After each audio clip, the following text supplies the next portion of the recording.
Buen día, mi nombre es Emanuel Becerril Guzmán, integrante del equipo 5 conformado por Mario Jonathan Reyes García, Jorge Alexander Escobar López, José Yael Esparza Lara, Elio Aarón Pérez Casiano y Eros Joseín Cruz Muñoz. Nosotros les vamos a dar a conocer del curso de teorías y modelos del aprendizaje algunas de las teorías del control y aprendizaje motor.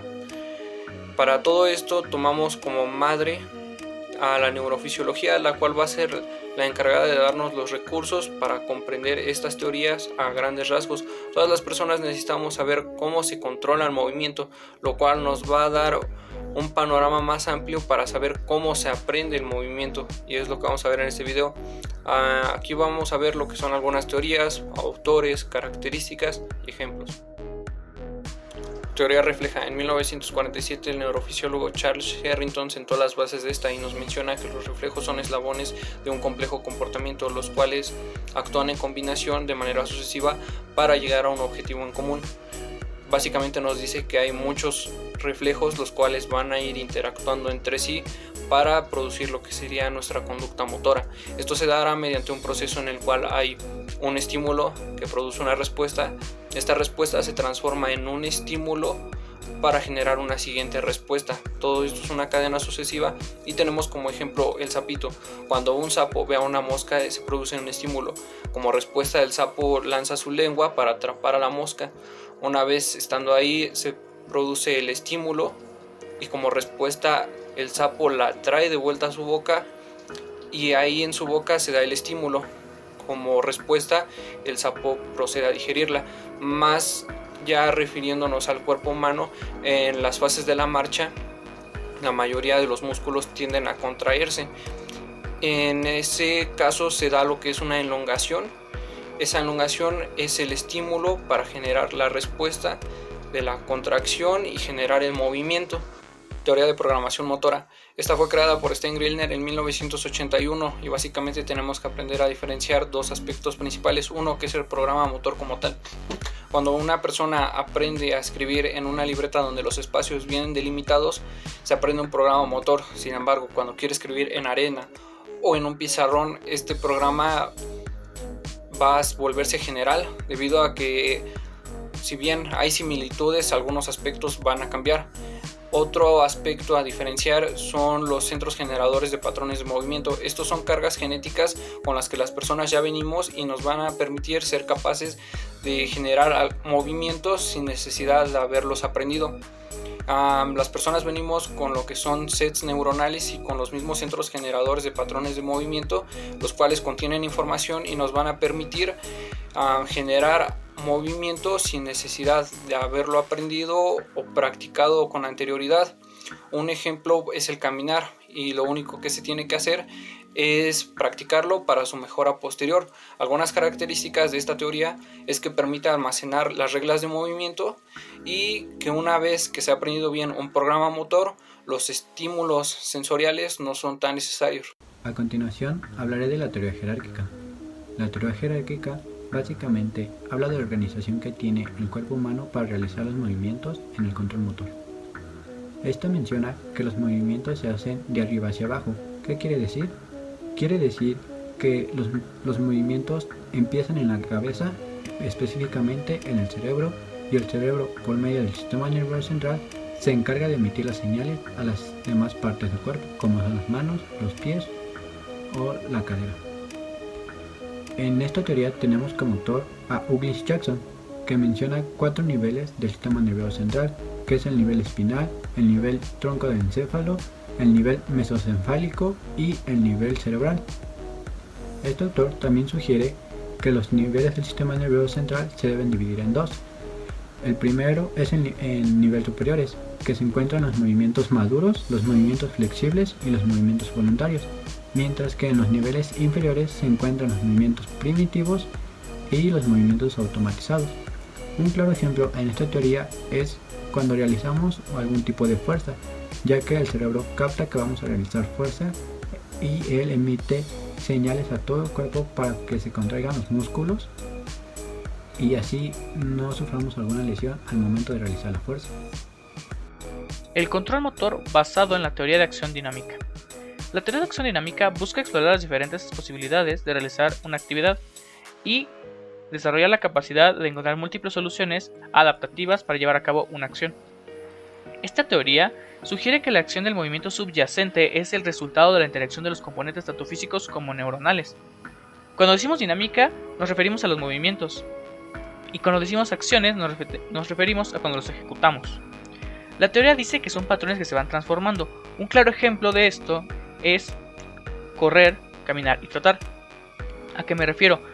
Como dice, son patrones que se van transformando. Entonces podemos decir que pasar de caminar, vamos a trotar y luego a correr. Son patrones que se van transformando. Entonces, en este caso podemos hacerlo en manera ascendente o de viceversa, manera descendente, de pasar de correr a trotar y llegar a caminar. A continuación, hablaré de la teoría de sistemas, que busca explicar el control motor sobre el cuerpo humano como un conjunto de sistemas.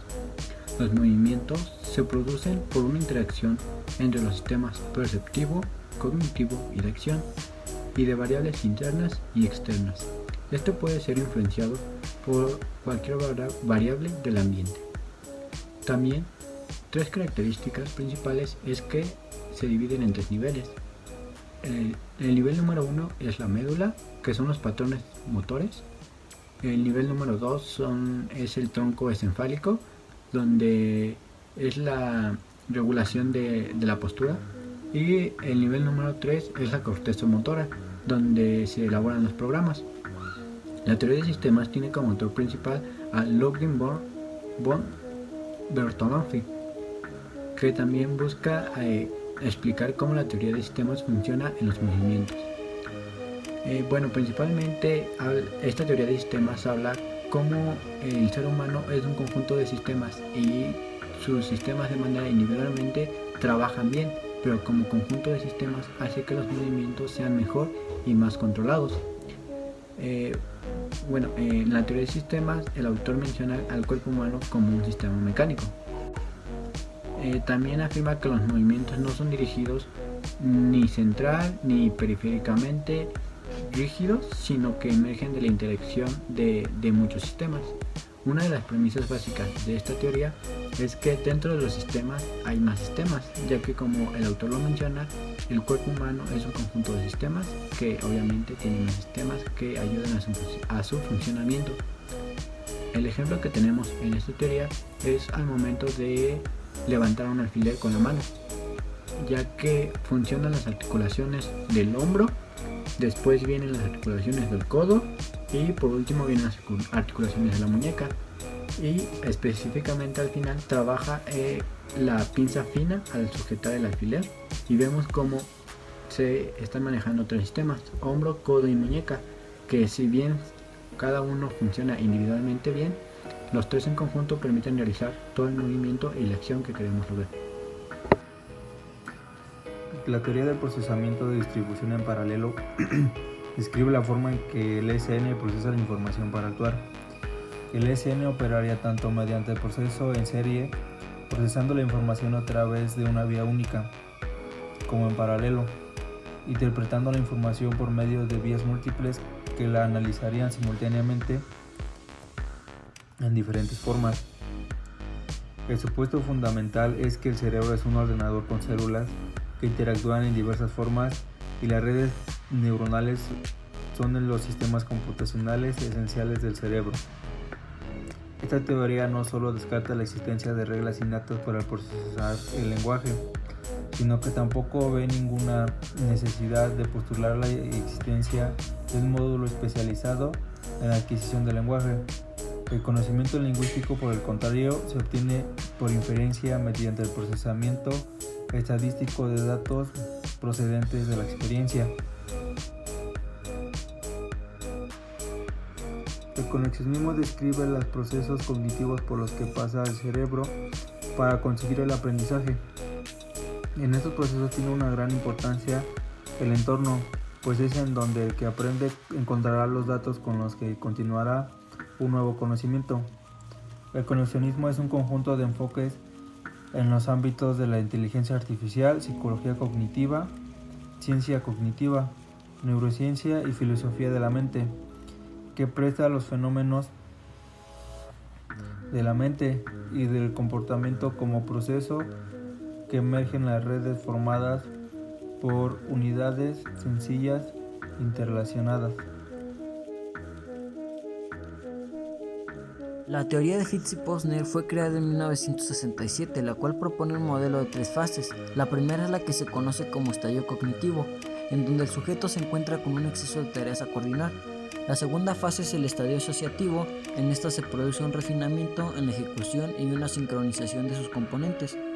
Y la tercera fase es el estadio autónomo, en donde el procesamiento ya es plenamente automatizado y en paralelo, la estabilidad de la ejecución mejora y cada elemento específico del movimiento se refina, empleando el aprendiz a largos ratos de ensayo. Ahora, para entender mejor esta teoría tenemos un ejemplo, que cuando tenemos alguna tarea, lo primero que hacemos es desarrollar o buscar alguna estrategia para poder realizarla. Después pensamos en cómo podemos evaluarla o qué criterios aplicar. Una vez que ya escogimos nuestra estrategia, la vamos a ir perfeccionando poco a poco y al final lograremos ver una mejora bastante notable y nuestro trabajo nos va a quedar mucho mejor de lo que planeamos. Teoría de Nikolai Bernstein. Bueno, esta dice que los movimientos no son dirigidos ni se entrenan periféricamente, sino que emergen de la interacción de muchos sistemas. También menciona que se le considera al cuerpo como un sistema único sujeto a fuerzas externas, es decir, a gravedad, y que también puede ser expuesto a las fuerzas externas. Y por último menciona que un mismo comando puede ocasionar movimientos muy dispares debido a la interacción entre las fuerzas externas y las variaciones de las condiciones iniciales, o bien del mismo movimiento que podría ser originado por comandos distintos. La teoría de Adams, o también conocida como circuito cerrado, fue creada en 1971. En esta se plantea un modelo cerrado de producción, evaluación, ajuste, que se repite hasta alcanzar el aprendizaje deseado, y para ello recurre a 2 constructos. El primero es la huella perceptiva, que se trata de la representación de sensaciones que acompañan a una respuesta correcta, relacionando con el desplazamiento, velocidad y posición a nivel de tensión muscular. El segundo constructo es la huella de memoria, que se trata de un programa motor breve que selecciona e inicia la respuesta. Ahora, para entender mejor esta teoría, vamos a dar un ejemplo. Cuando nosotros queremos realizar alguna acción o un simple movimiento, nos preguntamos qué hacer y cómo hacerlo. Una vez que ya lo tenemos claro, ejecutamos el movimiento o acción y nos damos cuenta de los resultados que obtuvimos. Y en base a eso, hacemos un análisis de si está bien o está mal, y en caso de que esté mal, hacemos ajustes o modificaciones para lograr tener una ejecución perfecta del movimiento. La teoría de Smith dice que considera al aprendizaje motor como la adquisición a través de la práctica, un esquema de acciones como regla general para la ejecución variada de un cierto programa.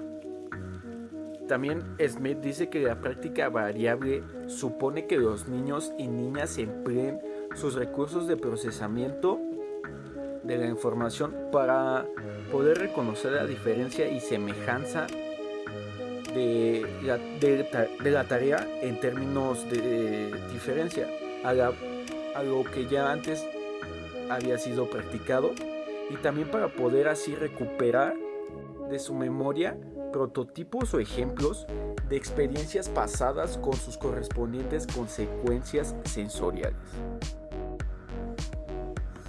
La teoría ecológica de los sistemas de Urye-Bronfenbrenner consiste en un enfoque ambiental sobre el desarrollo del individuo a través de los diferentes ambientes en los que se desenvuelve y que influyen en el cambio en su desarrollo cognitivo, moral y relacional.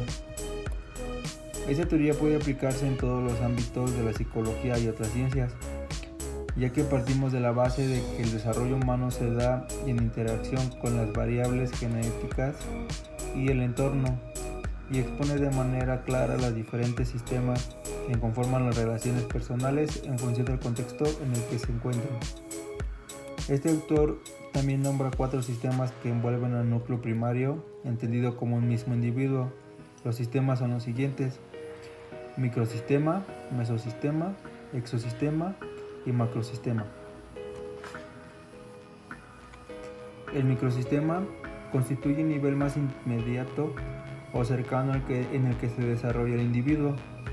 Los escenarios englobados en este sistema son la familia, padres o la escuela. El mesosistema incluye la interrelación de dos o más entornos en el que la persona practica de manera activa. El exosistema se refiere a la fuerza que influye a la que sucede en los microsistemas. En este caso, el individuo no es entendido como un sujeto activo. El macrosistema, referido a las condiciones sociales, culturales y estructurales que determinan en cada cultura los rasgos generales de instituciones, los contextos, etc.